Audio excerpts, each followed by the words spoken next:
Salut, je suis Charles Ariel. J'aide les gens à reprendre les commandes de leur vie. Et si je te fais cette vidéo aujourd'hui, c'est pour te parler de l'importance d'être égoïste et pour te dire qu'il est urgent que tu sois égoïste. Pourquoi il est urgent que tu sois égoïste? Parce que je croise tellement de gens euh, dans mes coachings ou des gens que je côtoie qui sont dans l'hyper-altruisme et pour qui les autres sont hyper importants et il n'y a que les autres qui comptent, mais eux ne sont pas importants. Donner des choses aux autres, accorder des choses aux autres, c'est important, il faut le faire, mais se donner des choses à soi, s'offrir des choses, se donner des permissions d'être égoïste, c'est impossible pour eux. Et du coup, qui vivent dans un monde de, c'est soit je vis pour les autres, je donne tout aux autres, je me donne rien à moi-même, soit je suis un gros égoïste, et puis il n'y a que moi qui existe, et je pense qu'à moi. Alors on est tellement influencé par des années de civilisation judéo-chrétienne qui nous ont mis dans la tête l'idée que se faire plaisir, c'est mal. Le plaisir en général, c'est mal. Se faire du bien, c'est mal. S'accorder du temps rien qu'à soi, c'est mal. Penser à soi, c'est mal. Bref, être égoïste, c'est pas bien, c'est ça. Donc en fait, on est tellement baigné là-dedans, on a tellement baigné là-dedans, qu'on a fini par y croire, quoi. Que s'offrir des choses, s'offrir du temps, se donner des permissions, c'est pas bien, quoi. Alors déjà, en fait, il faut sortir des polarités et croire que on est soit blanc, soit noir. Soit on est hyper altruiste et on pense aux autres, soit on est des gros égoïstes et on pense qu'à soi. En fait, entre ça et ça, il y a tout un monde entre les deux. Et en fait, on est juste les deux. On traverse juste notre semaine avec des moments où on est altruiste, d'autres où on est égoïste. Et on est humain, il n'y a rien de mal à ça. C'est juste comme ça que ça fonctionne. Quand tu manges, t'es égoïste. Parce que quand tu manges, tu penses qu'à toi. Quand tu dors, c'est pareil. Tu dors pas pour les autres, tu dors pas pour faire plaisir. Tu dors, quand tu dors, tu penses qu'à toi.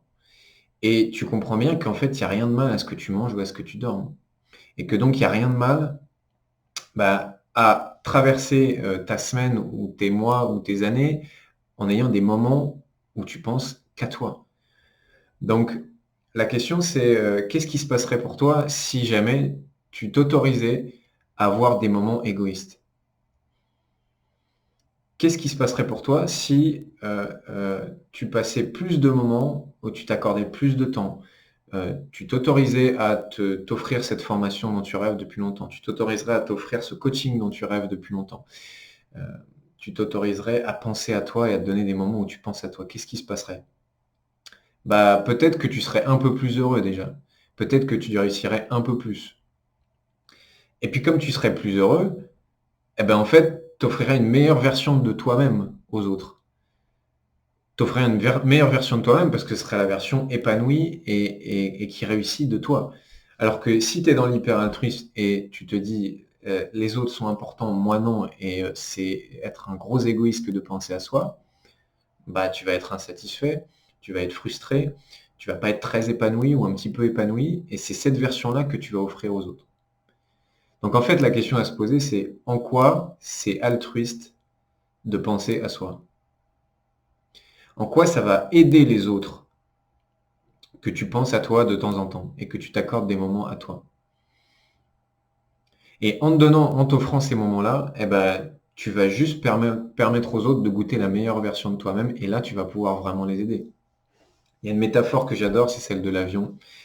Si tu es dans un avion qui a un problème et qui perd de l'altitude, surtout, surtout, surtout, ne va pas tout de suite aider ton voisin.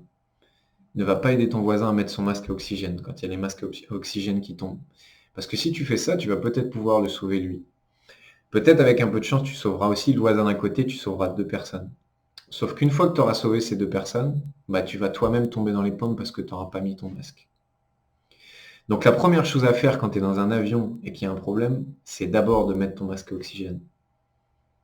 Parce que si tu fais ça, peut-être tu vas pouvoir aider 10, 20, 50, voire tout l'avion à mettre leur masque à oxygène. Pourquoi? Parce que tu auras d'abord mis le tien et tu auras pensé qu'à toi en premier. Et une fois que tu auras pensé à toi, là, tu pourras vraiment aider les autres. J'espère que cette vidéo t'a apporté de la valeur. Peut-être que tu t'es reconnu dedans. Si c'est le cas, n'hésite pas à mettre un commentaire ou un like. Et puis, je te dis à bientôt pour une prochaine vidéo.